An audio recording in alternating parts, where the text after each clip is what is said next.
Hey everybody. Welcome back to the Turnout. I am your host, Aloy. Don't forget to hit like, subscribe to the channel, hit the bell notification. So you always know when we go live. We've been doing this now since this new season started. We started doing it live. And I like this actually. I've been having a fun time kind of jumping on live. And instead of doing like a 20-minute video heavily edited, we end up going like real deep into it here. So I definitely appreciate everybody who shows up and hangs out with me during these live streams. I am going to be discussing episode 12 of season 3. This is called Spectral Healing, which I thought was kind of an interesting name. I've heard of spiritual healing, obviously, sexual healing. Sexual healing. Sorry, got a little Marvin Gaye there. But this one's spectral because, it's ghosts and stuff. Hey, Chef Carter. Hey, Chastain. Hello to the both of you who happen to be here. So today we're going to be talking about episode 12. This episode kind of takes us in.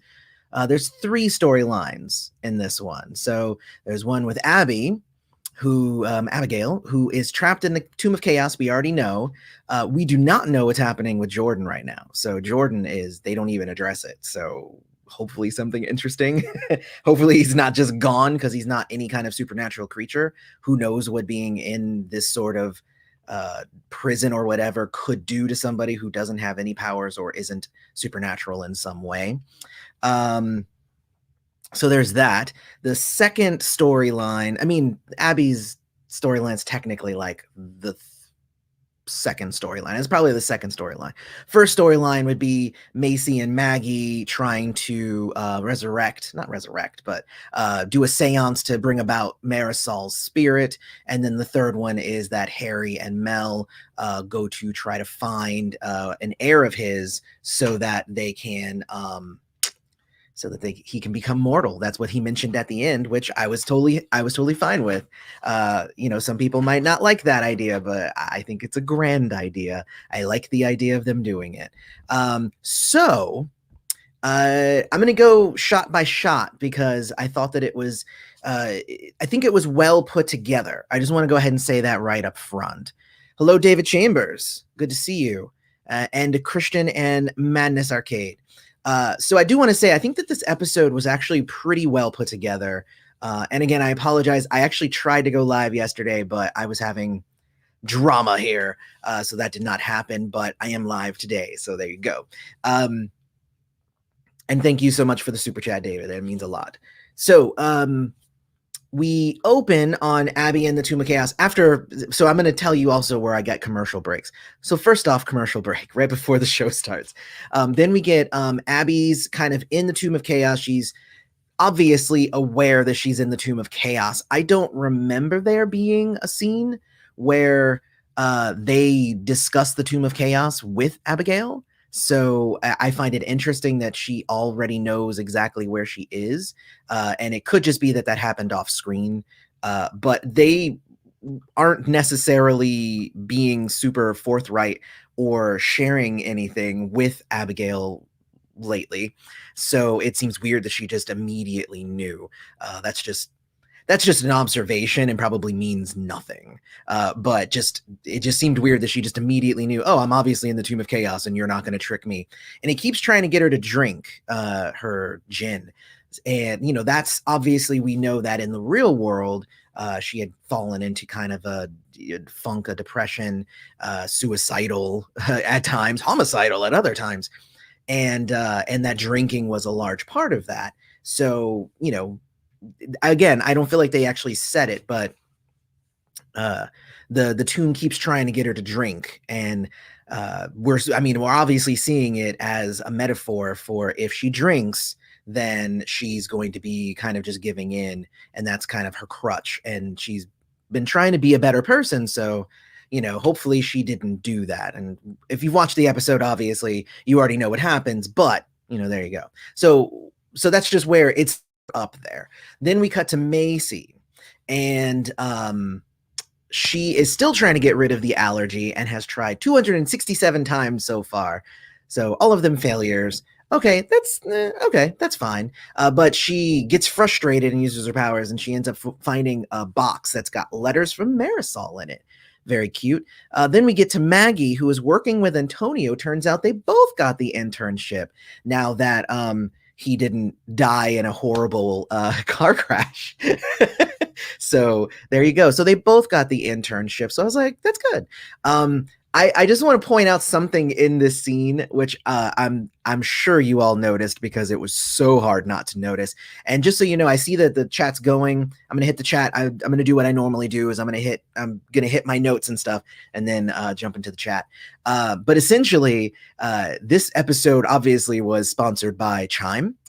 Because he pulls out his credit card and it's a Chime credit card and he pays for it. Like it lingers on it so you know that it's Chime. And then immediately he gets a bling text message says successful payment with your Chime card at blah, blah, blah. And I'm just like, all right, bravo. That was good. I think that they might have done it maybe a little bit slicker. It was very obvious, the product placement for Chime.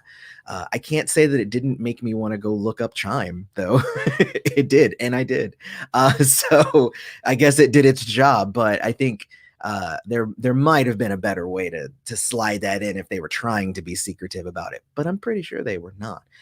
So they start kind of talking about their love lives, and he says like, are you interested in anybody? And Maggie's like, maybe, because she's still thinking about possibly going to Jordan. And then she sees a vision of the two of them stroking each other's hair, and then she like freaks out and leaves. And I'm like, ugh, okay. This is annoying. And Antonio's very handsome, so like not as handsome as Jordan, but he's a good second, I think, as for the males on the show.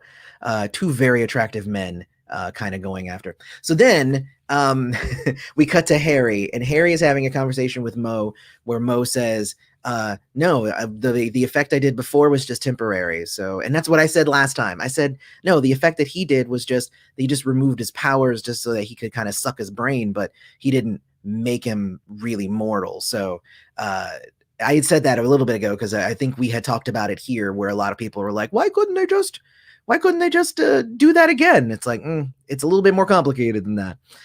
But he says, okay, so I'm going to say that the whole thing was just very not well explained, but Harry needs a soul donation to become mortal, so he creates like soul softener pills. I was like, what? This is and apparently he has to give that to a descendant of his and then get get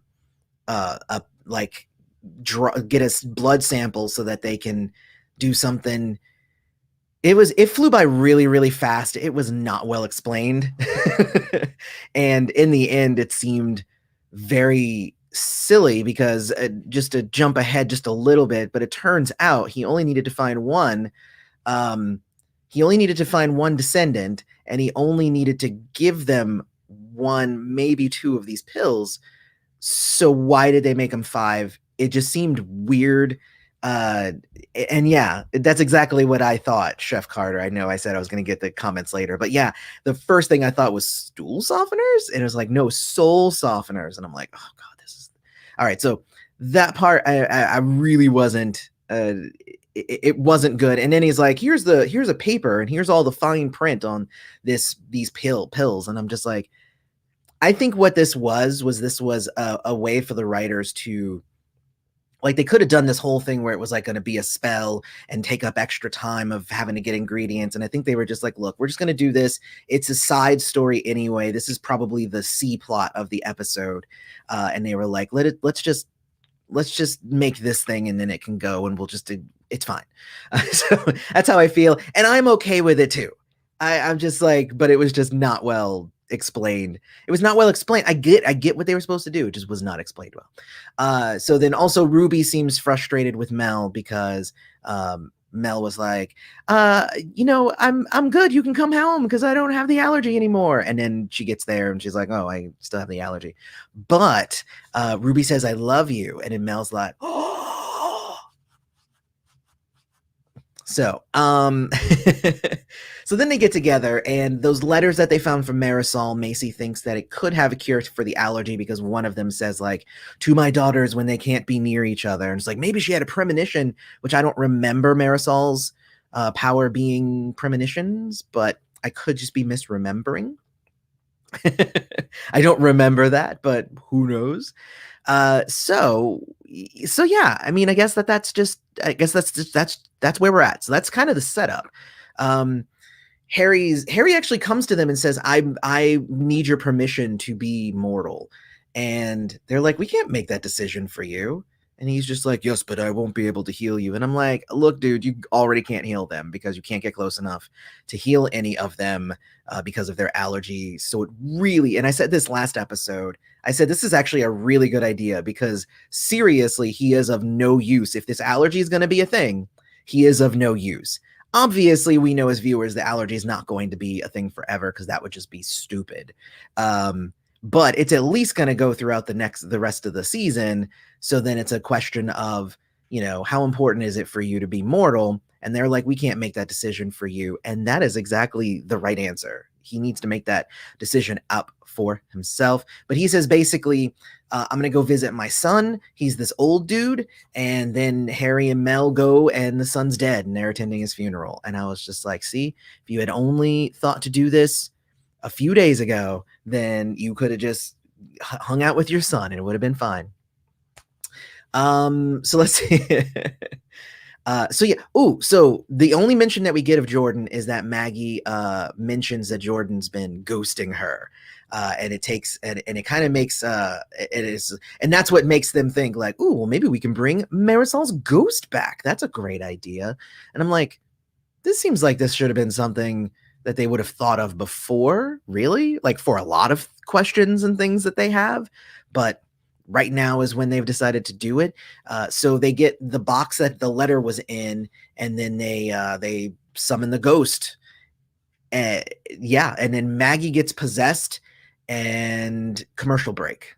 There you go. And I was like, wow, that's a lot of show in between commercial breaks. Don't worry, there will be a lot less show in between commercial breaks going forward. they pack in the commercial breaks on the second half. So then Macy wakes up, sees the candle still red, meaning that a spirit is in control. Maggie is now possessed by both Daisy and Daisy's dad, Roger. So not Marisol. And it turns out that they owned the box before Marisol, and that's how it happened. So then we cut back to Abigail trying to physically break her way out, which I'm like, if you already know where you're at, then you should know that hitting the wall with a hammer isn't going to do anything. That's fine. You got to do something. You have eternity in this prison. You got to do something. So that's fine. But then they bring out her mom. And I'm like, oh. But again, you have to remember that all of this is feeding, because we learned in the other episode with the Tomb of Chaos that all of this is just feeding on her memories and everything that she knows. That there's no outside information coming in. The tomb does not know who the mom is. Everything is from her own psyche. So it's not going to be a good version of her mom regardless. So even and I just want to say this real like up front. Yes, all of the stuff that we learn about her upbringing is really messed up.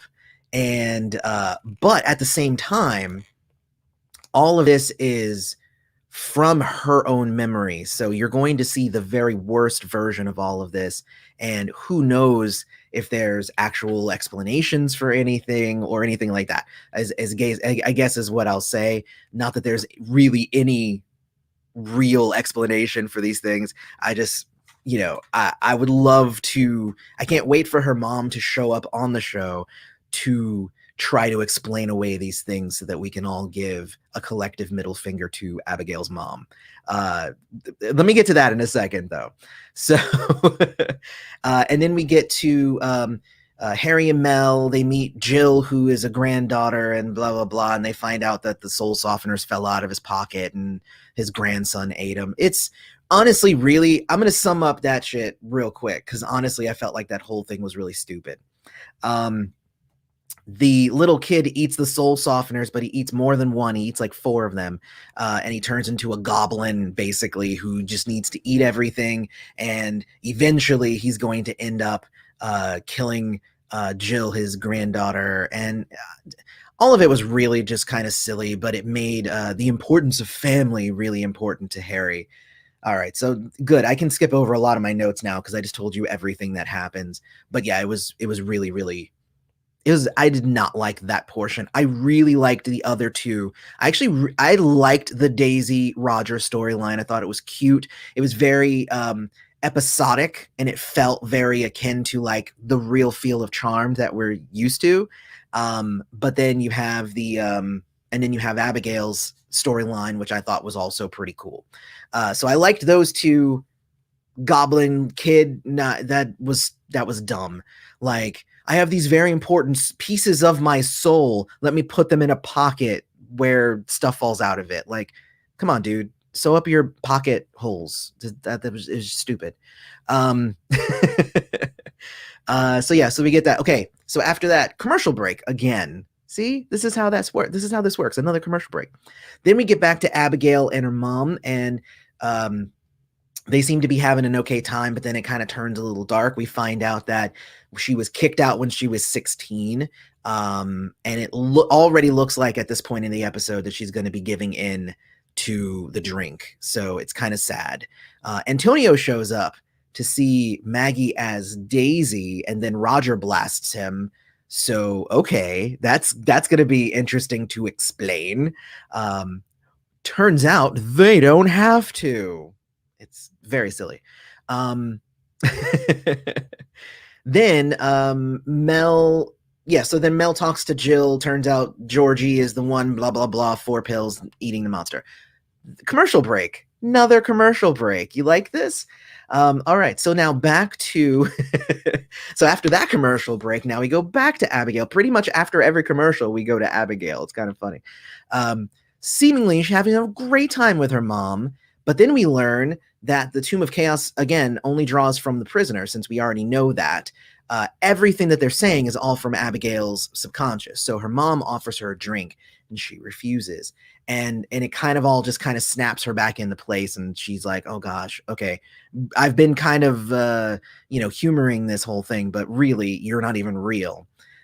So then we find out that her mom didn't let her hold her little sister when she was born as a baby. Turns out that Abigail accidentally almost burned her because she didn't have control over her demon powers. But that was an accident. So, it's very Frozen in a way, except now it's with fire powers. But, that's why they locked away Elsa in Frozen, if you recall. And but also it turns out that her mom kept her in a fucking crate as a child. And I don't curse on this channel, but that was like, excuse me, what? Excuse me, what the actual fuck are you saying? like, like anyone who says that witches are all good, like this is 100% truth. That true proof. That's the word. 100% proof that is not the case. Because oh my gosh, no, just no. What? You keep your child in a crate? What? So, yeah, she ran away from home, or she was kicked out at 16. I'm surprised she didn't run away from home earlier than 16 for all of that. Oh my gosh.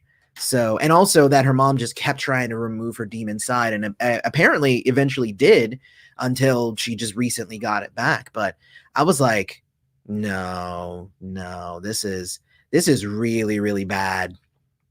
And it makes me, and again, it's just like, it kind of, again, it contextualizes a lot of what's happening with Abigail, in the fact that she finds it very hard to see herself as good, because from the age of 6, like, she has been told that she is bad, and she's given into it, and that doesn't work for her. She tries to be good, and that doesn't work for her. So she is just continuously like, there is no good thing that she can do. Like, it doesn't matter what she does, there's somebody out there who is going to hate her and try and make her out to be the bad guy. And wow, again, it just makes you understand a lot more of her psychology. And I guess everybody out there who already hates Abigail is just not going to like Abigail after this. Going to continue hating her. Uh, I mean, I would hope that there's at least a little bit more sympathy based on who she became from the circumstances of her raising. Now that we know that it was incredibly messed up. So anyway, then we cut back. So after that realization, we cut back to cute scene with Daisy. And I feel like too, the storyline with Daisy and Roger is kind of like really cute and kind of like, and I feel like they needed that to be in the same episode as this super heavy stuff that we're learning about Abigail. There's no way that you could have Abigail learning this stuff and then have it be just equally bad for everybody, because then it would just be a super depressing episode. So they needed to at least balance it out a little bit, but also at the same time, it almost seems like it's maybe a little too cutesy. I'm not sure. You guys tell me in the comments and stuff. So then we get back to Roger. We find out that Roger never let Daisy go on to the prom. And then even when she did go behind his back, he went to the prom and dragged her out. And then they got into a car crash and they died. So, yeah, I mean, that's the storyline. So then they have to release the spirits and stuff, ghost. That's the ghost storyline. Anytime a ghost pops up. So Macy gives them a sweet little pep talk, and Roger apologizes, and that lets him go. But Daisy is still around. They're like, ooh, we might have a solution for this. So then we cut back to Harry and Mel. And they're like, oh no, we have to stop the kid before it kills. Okay, and then we get back to Antonio. And Antonio wakes up and they convince him to basically act like it's a prom with Maggie.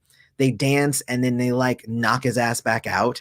And he's got to think that he's crazy now. Like, like there's no way that they can wake him up and then drop him out and then make him wake up again. And then like, he doesn't suspect a thing. I doubt it. They might as well just have done like a memory wipe or something on him instead, which we know Harry can do. So why didn't they just call Harry and be like, look, can you do a memory wipe on Antonio, please? That would be wonderful. Instead, they come up with this like kind of cockamamie, like, oh, but it's okay. But you must have fallen and gotten a concussion. Like, oh, why didn't anybody drive him to the hospital then? See, this is just, it's not, I'm not even gonna say it's bad writing, because I believe that this is the storyline that they might come up with, like the characters themselves. But also with Macy being a doctor, and it just seems like somebody would have been like, well, if he has a concussion, we should probably get him to the hospital. But nobody says that, not even him. So I don't know. It was just odd. I was not a fan of the way that they resolved the Antonio part of that. But I did think that the Antonio part of that was pretty cute. But I just don't like the way that they resolved that. So anyway, so then let me see. Where am I at here? Yeah. Then the candle lights itself and another spirit hits Maggie. It's Marisol, and Marisol goes like, oh, and then commercial break, excuse me. Then commercial break again. We come back and Marisol's like, nah, I didn't have any insight into your allergy. That's not even a thing. What are you even talking about? But then she gives a little bit of motherly advice and says, you guys should all be nicer to each other, and then leaves. So it was essentially, again, very akin to the kind of classic Charmed episode where it's kind of all these troubles, and then you get to the end and it's just like, oh, well, it was fun getting here, but it didn't necessarily change anything, and that's fine. So yeah, wait, where am I? Okay, and then Harry and Mel, they tie up the kid and then they make the effect go away because then they make him cry. And then commercial break. See, I told you, there's a lot of commercial breaks. Then we get back to Antonio, and he accepts the story way too quickly, and Maggie admits that she really wants Jordan, which is fine. But really, like, you late to the game, girl. Like, Jordan might not, I mean, I'm sure Jordan is okay, but, Jordan might die, and it's your fault for waiting so long. So then Harry tells Macy that he wants a full life with Macy, and he's even more into the idea of getting that mortality. And Macy says that she was going to say the same thing, and obviously she was not going to. but it is what it is. Mel talks to Ruby about a secret that she was keeping. And I'm like, oh, a secret? And she goes, yes, because I love you too. And then they like it was a cute moment, but it was like, really, just Ruby has no place in it right now. Like, stop trying to insert her. It's not helping anything. Then Maggie goes to see Jordan. Swan, and I liked seeing Swan in this episode, but Swan says he ran off with some hot British lady. So she goes to Abby's house and sees the symbols burned on the ground, immediately knows that they are in the tomb because of the symbols. And then we cut back to Abby crying in the crate, and she actually openly says, I'll do anything to be let out. And then there is again a glass of gin sitting there, and she takes it and she drinks, and then she starts to glow because she's kind of giving in to the Tomb of Chaos. And that's the end of the episode. So again, one episode was kind of cute but pointless. The other one was kind of dumb but pointless, and Abigail's was depressing. So so some depressing and it was a depressing and pointless episode, but also it was still a pretty good episode, though. I have to say, I enjoyed this episode. As much as I'll hark on and I'll be like, Antonio accepted the thing too fast, and what the hell is up with Abigail's parents and stuff. I get it. Like, I had a couple of quibbles, but there was nothing about this episode that I'm like, turn it off now, it's the devil. It's like, I was like, actually, no, let's watch more. I can't wait to see what they do with this, because they're setting it up pretty interestingly. So there you go. So I'm going to jump into the comments now, and let's see what we get. Let's see what you guys been saying. Abby was put in the box. Yeah, sadly. I enjoyed that we learned more about her backstory and Harry's family. Yeah, I mean, I feel like we learned more about Abby than we did about Harry. I think they were still a little flighty on exactly Harry's family and stuff, but the fact that they were like, yeah, we were just in England. I just like that too. She was just like, well, I was in England, so I couldn't do it. It's just like, hey, let's just go to England. There. I just love that. I love that they can do that. I am angry with this episode. Me too. But also I enjoyed it. I also am kind of a fan of depressing storylines and stuff. I don't mind things being a little sad or a little bit like mwah. Sometimes I just don't want it to be dumb. I want it to be handled well. So that's how I feel about it. Where is Josefina? Josefina went back to Puerto Rico in the last episode. So she'll probably be back. She'll be back like later on, but for now she's gone because I think the writers needed to get rid of her so that they could finish off the season. We only have 18 episodes this season. This is 12. That means we got 6 more. So they probably didn't have time to handle Josefina anymore. And I will say that Josefina's storyline was she was there to get powers, and then she got powers, and then she's like, cool, I'm out then. See you guys later. Hello again to David Chambers. Let me see. I feel so bad for Abigail. Yeah. David, am I the only one that feels like a lot is happening? I want to see the charmed ones fighting evil and protecting the innocent, and I feel like we haven't seen that in a while. I agree. There definitely hasn't been any just like straight up fighting the bad things to protect the good things. I don't feel like it needs to be that. And that's part of one of my gripes about a lot of people who want the show to be like the old show, but then if it's too much like the old show, then it's just a ripoff and it's bad. So you have to find that good medium. I feel like they were able to save the witch. They saved. Let me see. Who did they save this season? They saved a witch. But a lot of it has been trying to, oh yeah, no. Remember when they were going out and capturing, and again, this happened all off screen. I think that's probably part of the problem, but they were going and saving people from all the demons that had been let out of the prison, just tons of stuff. But you're right though. A lot of what we are seeing on screen is them bickering and them fighting and them trying to find a cure and stuff like that. And I feel like if they were to push more of the day-to-day onto the screen, then that would actually be good. I also feel like, again, they only have 6 more episodes left and they need to get to a final conclusion so that they don't have any rollover into the next one, into the next episode. They can just start it off fresh, just like they don't want a repeat of this season where they had to like be weird and like make it part of a season and stuff. So I kind of get it. We're going to get some truncated storylines here. Hopefully we'll be able to make up for that in the next season. Christian, I pre-ordered your music. Well, thank you. Anybody who's interested, the name of my band is Strays of the World, and you can go find that on YouTube or straysoftheworldmusic.com. So let's see. I hope everybody's having a safe day. Yes, me too. And thank you. I am, and I hope everybody else is as well. Good thing there. Charmed Power Babe. I like that name.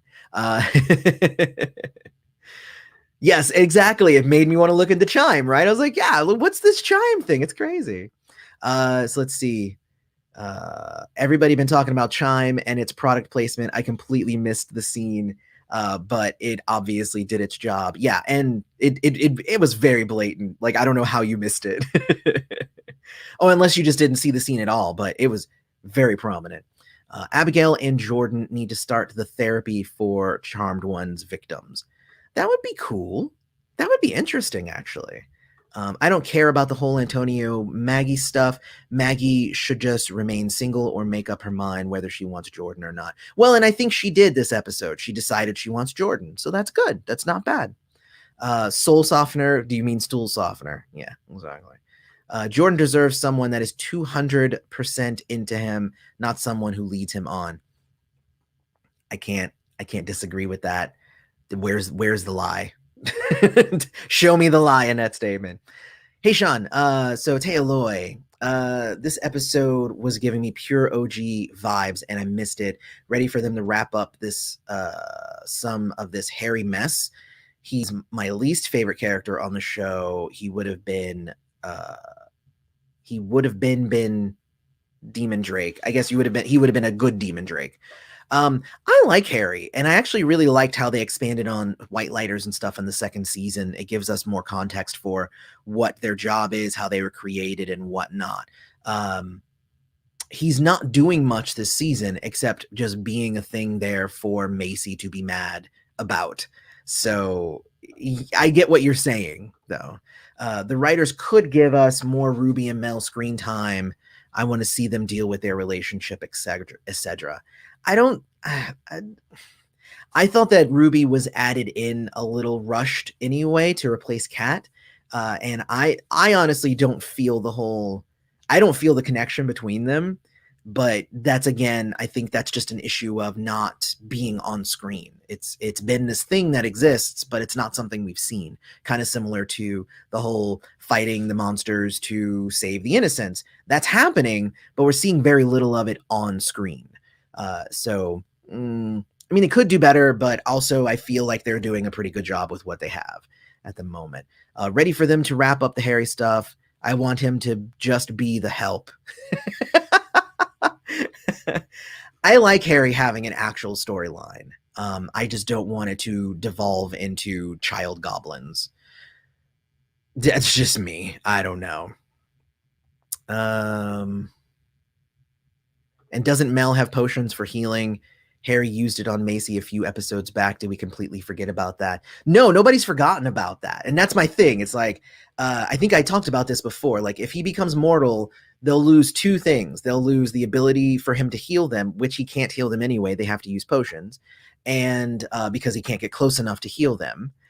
Or they lose the ability of him to teleport them places, but they have the witch computer and can use the marbles anyway. So his abilities and what he brings to the table are useless. So he might as well just go mortal and just be, Macy's boy toy. I think it's going to be great. Let's see. Justice for Abby, justice for Jordan. I agree with both of those. Let's see. Yeah. Abby was put in the box. How much worse could it get for this poor girl? Exactly. And she's completely alone. She's utterly alone. And even even Jordan, who was willing to help her, was helping her cautiously and didn't trust her the whole time anyway. So it's just like, ugh, like we're probably going to find Jordan next episode and it's going to be, what did Abby do to me? Where did she get me caught? And I'm just going to be like, ugh, because she didn't do it, but of course she's going to get blamed for it, of course. So I guess that's that. So also, it would have been better when Macy flung the books across the room that the box was one of the items and the letters scattered. I agree with that, actually. That would have been really good because it would have been less like, oh man, I'm noticing this thing that's on the shelf for the first time. It would have been more of, I accidentally flung it off. I've seen it before, but I never looked at it. And now it flew and I saw the letters. I agree with that actually a lot, Sean. That would have been a cool shot. It would have been a better shot. And it would have given you like more reason for her to push the things away and all of that stuff. So completely agree with that. What's in the drink, by the way, to be honest, there's nothing in the drink. It's essentially her giving up. It's like it's metaphorical. It's her giving up. So that's that. The goblin should have been more menacing and actually hurt people, would have gave Harry a reason to heal people and actually, decide to keep his powers to save people. That's actually really interesting.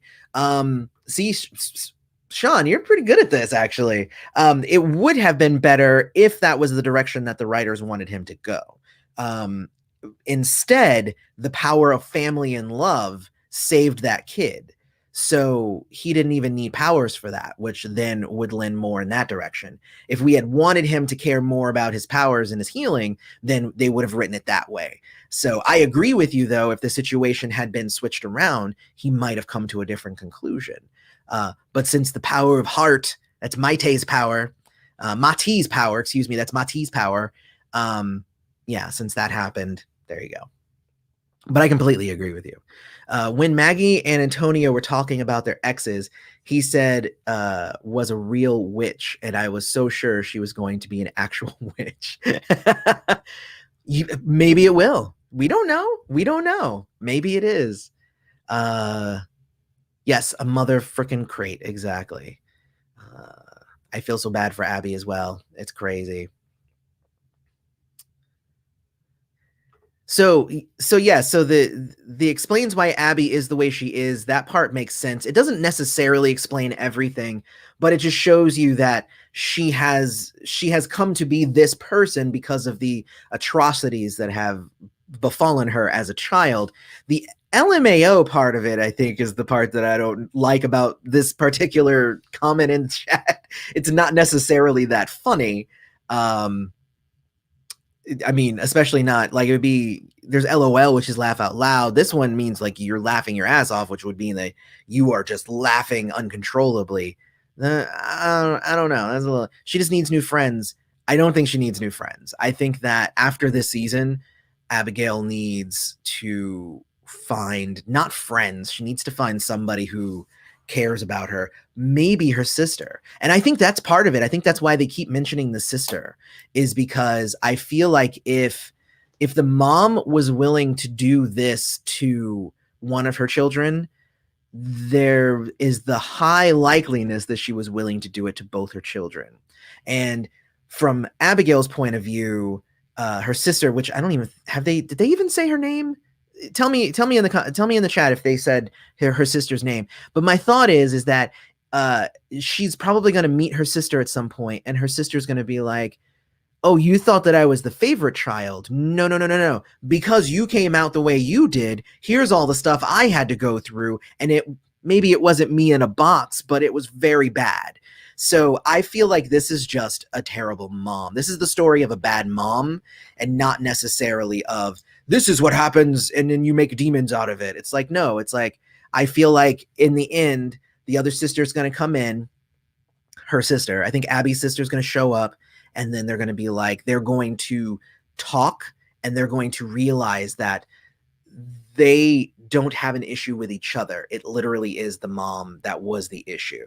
I don't know. That's just my thought. I think that would be a nice touching way, especially if she's not coming back next season, which all signs seem to be pointing to that. I don't think, like, nothing in this season has told me that Abigail is sticking around. Like last season, I was like, oh yeah, she's totally sticking around. She ain't going anywhere. This season, I don't know. I don't know. She might not be sticking around, is all I'm saying. As much as I love her, but it's right now she's just the charmed one's punching bag, and honestly, I'm done with that. So if that's what they're going to continue doing with her, I would rather that she go. Also, the charmed ones need to quit the whole Abby is evil, because in season 1 they were willing to save Medusa. Well, I mean, that was definitely a point that I had, but also they keep saying Abby's evil, but she's part witch. Like, she's half witch, half demon. And yes, she kind of leans more to the demon side, but she's also a witch. So there's zero reason for them to just treat her like she's a straight up demon. That's just my thought, but there you go. I'm sick of the Abby hate when all she does is help them, and all she does is help them. Just saying. Without the Abby, the whole magical world would be dead. Exactly. Yes. I mean, all you guys, truth. Again, truth. That's all. Yes, thanks to Aloy, feeling compelled to watch Captain Planet after your reference. Yes, I'm glad somebody got the Mati reference, the power of heart.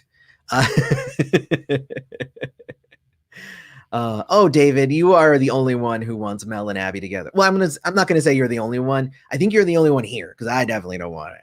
I think that because here's how I feel. A lot of people are like, "Ooh, she's flirting with Mel. That must mean something." But she flirts with Harry. She flirts with Jordan. She flirts with Mel. She flirts with everybody.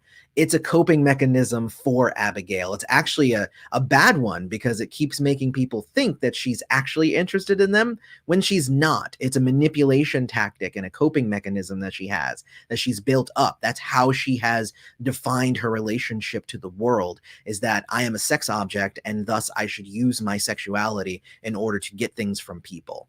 There you go. Like, so I don't think she's going to end up with Jordan. I don't think she's going to end up with Mel. I don't think she's going to end up with Harry. She's not going to end up with anybody, because that's not really where she is in this moment. Like, she flirts with everybody.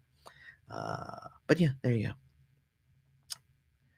Where are we here?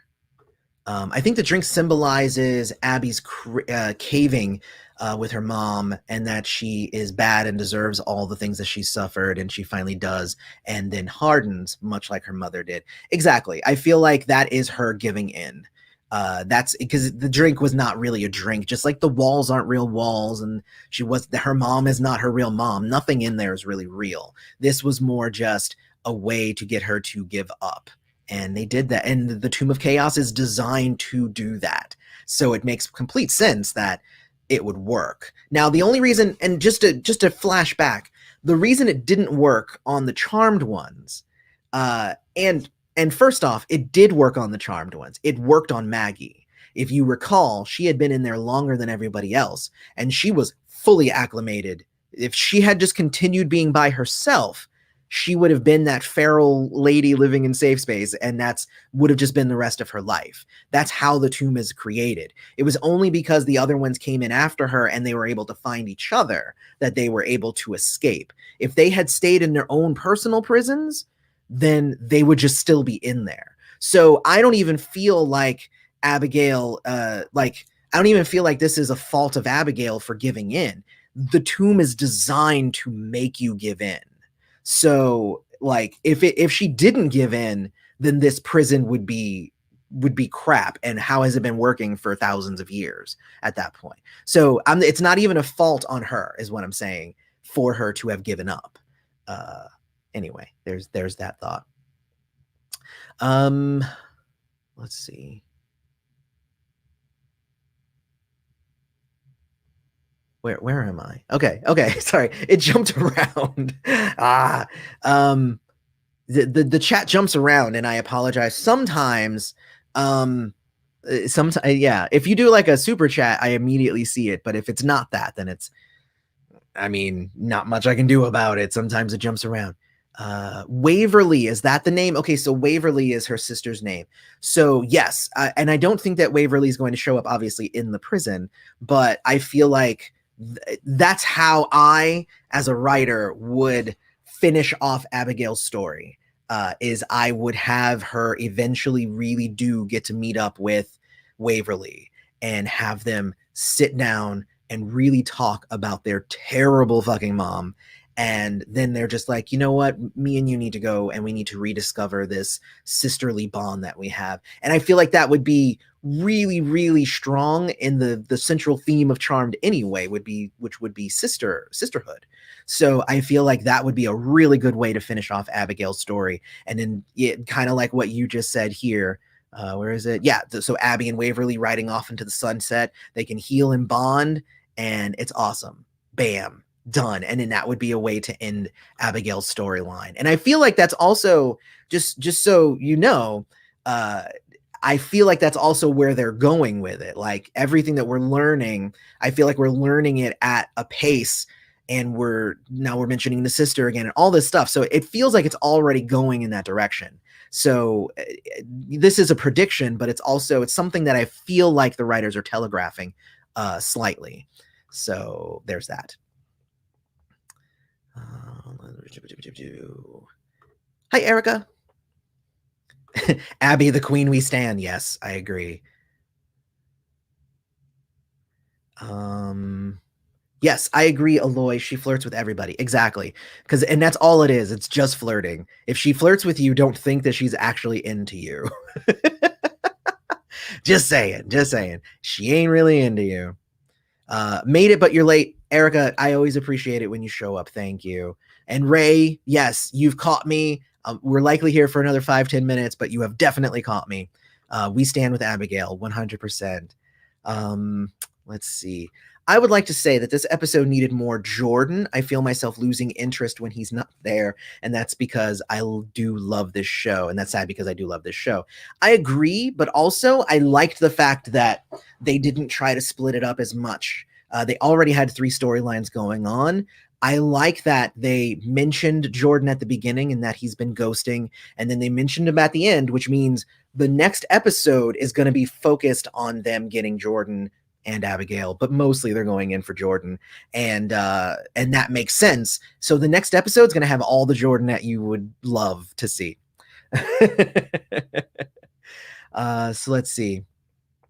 Yes, she stopped trying to escape after drinking, like the Charmed Ones realized it wanted them and the other prisoners. Well, and exactly, and you know, it again, if the prison couldn't make you stay there, then it's not a good prison.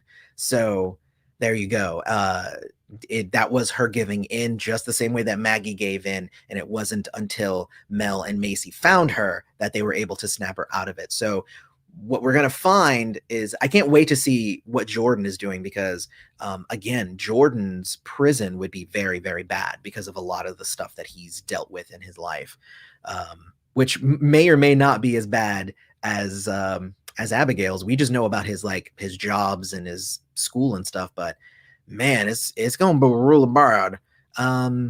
Let's see. Yes, it was Coquito. It's the Coqui. That's all I think about. I remember the episode of Dora the Explorer where they started teaching about the frog, the Coqui, which is a frog, and they call it that because the frogs in like Puerto Rico apparently go Coqui, Coqui, and it's cute, and it's like it's the cutest thing ever. It's the cutest thing. We need Jordan. I agree. So do we really think that Abby is leaving? I know I saw something about Poppy last day on set. Sad, because I do love Poppy as an actress. I didn't actually know that she was leaving. Again, I really try not to spoil anything for myself. I like to watch it in the moment. I don't want to know what's going to happen before it happens, because it ruins it for me. So if there's rumblings of it being her last day on set, it could be that it was her last day of set of the season, or it could be that it was her last day on set of the show. So without context, I can't really answer that. But again, I feel like the storyline right now is being kind of telegraphed in a way that they are writing her out of this, probably to join up with her sister. That's my thought. Only time will tell. We will find out in the future what ends up actually happening. Is Waverly her half sister though? Because if she is, that makes her full witch. Yes. They'd never said, actually. But if the fact that Abigail is half demon and is, you know, basically been shunned by her family and all that stuff, but Waverly hasn't, then that would tell us that, yeah, she's probably either half witch with like a half mortal, or is full witch. Because so we don't actually know. That's the thing. We don't know. And because it was been heavily implied that Waverly is not Alistair's kid, only this one, only Abigail is. So I don't know. Who knows really though? Only the writers do, because they probably have a, you know, a show Bible. So I think Abigail's mom would make a great big bad for the next season. Or even, you know what? That's the kind of storyline that I would be completely okay with. You know, a one episode, let's just get rid of this lady and just let's vanquish her. But at the same time, I feel like, you know, that would be like Luke Skywalker, you know, when if you kill me, that it will make you darker. So I also don't think that the Charmed Ones should do that. So yeah, I don't see her being a big bad of any kind, really. Although now that they have an actress playing the mom, now they can bring her back, and now we'll recognize her face and stuff. So I don't know. It's going to be really, really weird. That seems like a single episode, but also I don't want it to be the sort of thing where like the Charmed Ones were willing at any moment to freaking murder Abigail, but then they find out like, oh, but you had a bad mom. Oh, well then we like you. Let's join together and go fight your mom. And it's going to be like, she already told you how bad her mom was. She didn't tell you about the crate, you know, but she already told you that she was kicked out of the house and that she had to be subjected to tons of attempts to remove her demon side and all that stuff. She already told you guys that. She told you guys that like the second episode she was in. So you already know she had a crappy childhood. So I hope that they don't write it that the Charmed Ones are gonna all of a sudden be on Abigail's side, because then that would just be really shitty of them. Like that would be like selective memory for the Charmed Ones to be like, oh yeah, I forgot that you had a crappy childhood. I guess I like you now. It's just like, what? Shut up. I'm like, they haven't done that. So I'm getting mad at my own hypothetical situation here. I'm saying I hope they don't do that thing and then getting mad at that thing, because it would be very bad if they did that. Yeah, so here we go. Let's see. Hey Ito, how you doing, man? Or girl, I actually don't know. How are you doing, Ito? I guess I don't actually know. Let's see. Yeah, Abby's mom is heartless. No wonder she had a child with a demon. Makes sense. So, maybe the mom like got corrupted or something. Who even knows? Let's see. I might have missed something, but what was the deal with the soul softeners? The Perfecti directed Harry to loosen a descendant's soul and then take part of it, and no alarm bells went off. Yeah, nothing. Yeah, nothing. I was very annoyed by a lot of that, and it didn't make any sense.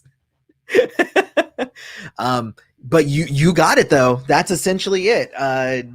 You summed it up. You did catch everything, and no alarm bells went off for them. So let's see. You don't think Abby is leaving. Okay. I'm okay if she doesn't leave. I'm just saying this is how I would want her to leave. Well, technically, the Charmed Ones are half witch, so I'd say full witch. Oh, I guess true. Yeah, because Ray is not a witch, and neither was Gunn. And you guys know what I'm talking about when I say Gunn. Just saying. Neither was Gunn. All right. Oh, hey, my mail came. All right, good. That's good. All right, so let's see. So let me see. Abby is the only witch demon. That's why the most abused her and favored Waverly, and why Waverly didn't see her and asked her to never contact her. Abby has been shunned from her witch side. Well, yes, but also that might not be Waverly's fault. It could be that they shunned Abigail and they taught Waverly that she's evil and you should not interact with her. So that's what I'm saying. Like, we can't even really cast Waverly in a bad light unless we unless we find out that she knows all of the circumstances and still is completely okay with it all, then we can cast her in a bad light. But it could also be that they kept her in the dark as well. I'm just trying not to throw any like aspersions at characters who don't necessarily deserve them. Let's see. It might be the writers that have selective memory. I don't think so. I think that they're doing a good job. If they build them up that way for season 4, okay, yeah. See, so I hope Abby changes sides, which seems like she's getting closer to redemption. She already changed sides, though. That's the thing. She already changed sides. She was already helping them. Anytime that they came, she would help them. She was the demon overlord, but was making sure that the demons were kept in check. That means that she was an ally. She was already on their side. At no point has she really ever gone against them. I mean, I don't understand. I don't understand, I guess. I just don't understand.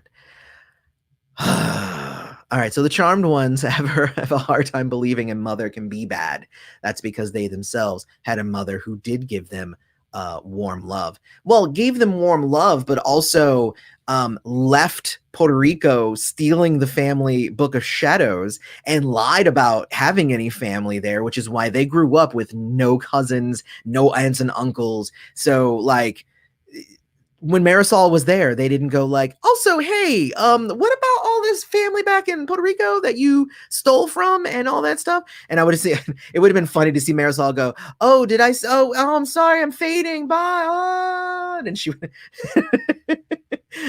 because honestly, like, again, there were a lot of questions that the spirit of Marisol could have answered really quickly for them. Like, they didn't think to call up Marisol at any point before now. I'm a guy. I've been trying to keep an eye out for your streams, but I don't get them notifications. Good to see you, man, and I'm glad that you're doing well. Just it's weird with the things because you should be able to hit the bell and hit the notifications, and then under notifications hit all, and then you will always know. That's what I always tell everybody in like most of my streams, but sometimes even all doesn't get it for you, and sometimes people just get like unsubscribed randomly, which is like, what? Why does that happen?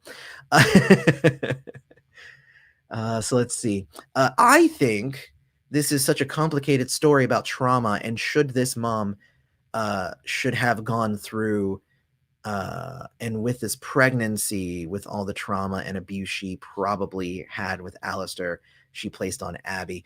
Could be that. But also there's a difference between like resenting and like, you know, not liking your kid and all that stuff and throwing your kid in a crate. So, you know, did they ever talk about the dark trio that witch told Jordan about? I don't think that they have. I don't think Jordan has said anything to them about it. I don't think that they have. I don't think they followed up with that at all. Let's see.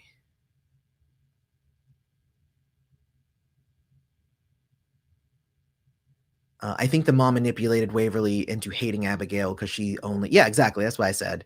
I was like, it depends on what the circumstances end up being. Her dad wasn't Gunn from Angel, but he was from the Buffyverse as Riley's best friend. Oh, that's right. It was a different... That's right. It wasn't Gunn. It was the other initiative soldier. Yes. Oh, God, I forgot that guy's name, though. But yes, is that guy. Oh, man, I'm totally... Gunn played somebody's dad in a show recently, and I'm trying to remember because he played a dad, and I was like, oh, that's really cool seeing Gunn as someone's dad. And then I guess I confused it here. Thank you for that for that correction there. The mom also cheated on her husband and had Maggie, not dragging her or anything, but definitely not perfect. No Abby mom, but yes, exactly. That's what I'm saying. Like, you know, the comment of like, well, they're just going to think that moms are the best because their mom was great. And I'm just like, there's a lot of gray there for their mom. And they've learned a lot more about their mom since their mom died, to the point where like, she ain't all roses anymore. And she's not terrible. She's a good mom. She came back from the dead and gave them motherly advice, and it was nice. But yeah, it's just not there. On Agents of Shield though, he did play he was a dad, but he played the cyborg character, Deathstroke. No, Death's Head? No, it was Death's Head. Because Deathstroke is a different character. Yeah, he played Death's Head on that show, which I thought was kind of interesting. But you're right, he was a dad in that show. Thank you. You just know my brain. Thank you. I don't even need to. I don't need to know anything. I'll just be like, hey, who's that guy in that one thing? And you guys will just tell me. It's wonderful. Let's see, the demon overlord, right? And she double-crossed Parker, the son of the man who tried to kill her upon learning of her existence, which might also give us a hint about Waverly. That's it, right? Deathlock. See, you guys got it. I thought it was Death's Head. There's somebody else who's Death's Head, I think.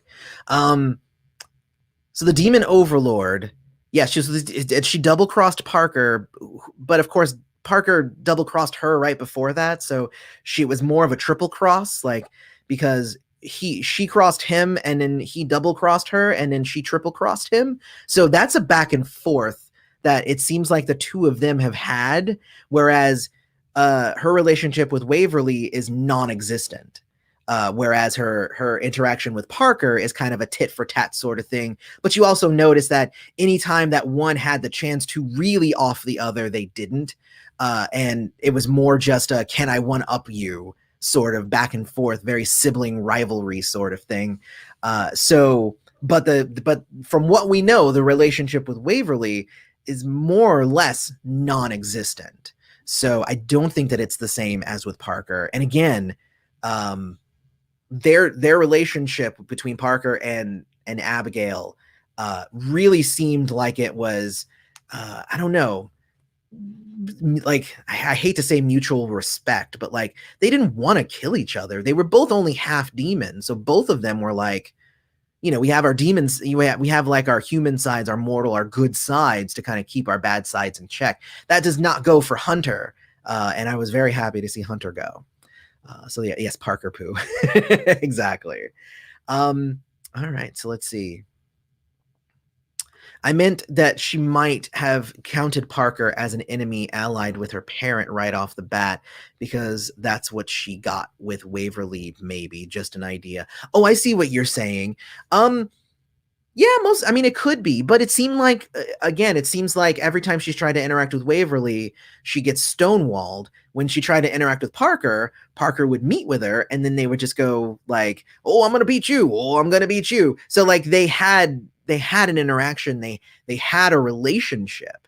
And I think that also, like, they both were sort of very similar. They were both half demons trying to impress their dad, or trying to live up to the name or whatever so that they could have power. Whereas Waverly, thank you for, again, you guys told me the name. I completely forgot the name. But Waverly seems like she is an unknown entity at this point. Waverly could come in and be anybody and be like anything. And there's nothing that we have learned up to this point that would tell us what she's going to be like, except that she doesn't like her sister and does not want to interact with her sister.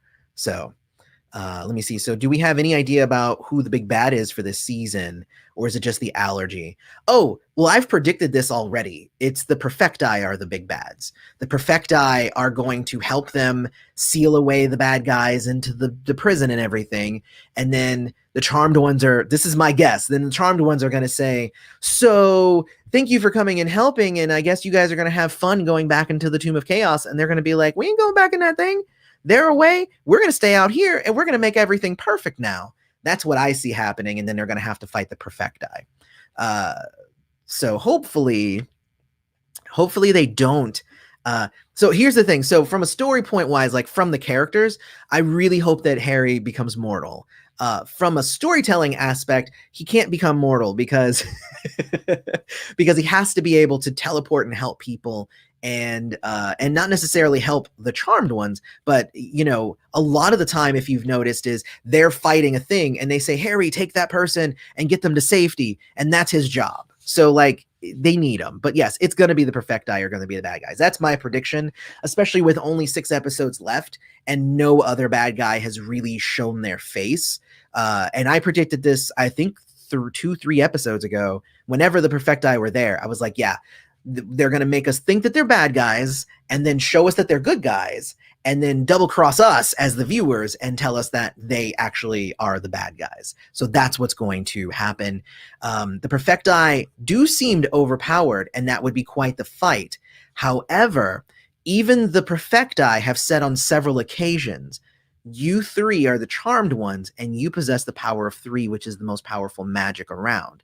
And they didn't say, except for ours. No, they literally said, power of 3. You technically are the most powerful beings, even with us here.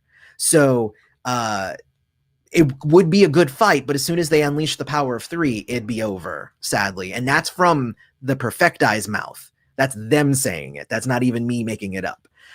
So there you go. The white lighter is needed, and I feel like maybe they could transfer it to someone else like Jordan. Oh, that's the best idea ever. Oh man. Yes, take the immortality from Harry, give it to Jordan. Oh my God, Jordan would be the best white lighter ever. Oh, that's a great idea. That's a wonderful idea. Yes, I love it. But also it's a bad idea, because the whole thing with Jordan's family is that they've all been reluctant to continue the family line and all that stuff. And now that the curse is finally lifted, I would not want Jordan to become a white lighter, because then he can't have his own children. And I would then feel bad for him at that point. So if he, and I know what you guys are going to say, that the charmed ones in the original, obviously Leo and Piper had kids and they were half white lighters and stuff. And there have been half white lighters, but there's a thing, right? It's a weird thing. Like, why hasn't Harry had any kids since becoming a white lighter? And we've already seen that he's had love affairs with the witch from the first season, and I'm sure over hundreds of years he's had other women, and he hasn't had any other kids. That seems a little weird. But then obviously, yes, then there are half white lighters, so I guess that kind of throws my theory there that I was talking about. So there you go. But that was also I think that it's probably rare, if nothing else. So my thought is that it's at least rare. Probably not every white lighter can have a kid, or something like that. Who knows? Why? Exactly. Why are there 2 half white lighters in existence?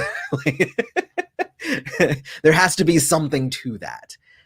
Is just my thought. So anyway, so I wouldn't want Jordan to not be able to have kids and not be able to have the real experience of having kids and having a life and really being able to take care of that sort of thing. So I wouldn't want him to become a white lighter for that reason. But if anybody was going to become the white lighter, I would totally let him become the white lighter. So there you go. And yes, I see what you guys are saying, that it was forbidden by the council, and that's why there's only a handful of half white lighters. But people don't listen. I mean, for every witch out there, they had a white lighter, which means, we've seen the map. There's hundreds, if not thousands, of witches out there around the world. And that would mean that there were hundreds, if not thousands, of white lighters as well. So the entire idea to think that hundreds or thousands of people wouldn't break the rules, nah, I don't see it. I see that there would definitely be way more white lighter children in the world if that was a thing that was really easy to do. And I'm not saying I'm not even saying that they can't. I'm just saying that it's probably something they're only half a person, so they can't have a kid 80% of the time, but sometimes it happens. That would be my thought. I don't know, but you're right. It's forbidden by the council, and we can just skirt it under the rug there. We can just skirt it under that rug and it's fine. But honestly, if there are a bunch of half white lighters out there, now would be the time. That would actually be a really interesting storyline if the writers wanted to do all of those half white lighters out there, since all of the actual white lighters except for Harry are dead. Let's bring out some half white lighters. Maybe they can kind of take up the mantle, and maybe their powers have been suppressed, so they can have their their powers awakened by some sort of spell. Like, I think that could be pretty interesting. Yeah, anyway, that's just my thought. I'm gonna let you guys go. We have been here for over an hour. Although I love digging in the weeds with you guys, I do need to go and start cooking, and I have to get stuff ready for dinner. So I will talk with you guys later. Don't forget to hit like on this video, subscribe to the channel, hit the bell notification. Don't forget to come back next week, and we'll be talking about it more. I might try to jump on here on Saturday instead of waiting until Tuesday again. But guys, this was a lot of fun. This was a ton of fun. Thank you guys so much for popping in here and talking with me. I have been your host, Aloy. This has been the Turnout. Thanks for showing up. You guys have a wonderful rest of your